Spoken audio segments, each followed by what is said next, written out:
DS diving here June 27th here at Tropicannon, Julington Creek Marina. I'm going to do a quick after clean video. We got some hull clean that went on her. Got all that stain off. She's looking good. Things are not looking so good on the outboard drive. And the paint is starting to see its wear and tear, but the paint definitely helped on a lot of the running gear on it. Let's go take a look.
Got the last of that prop.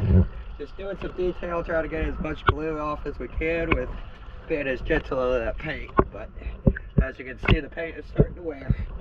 DS timing, thank you.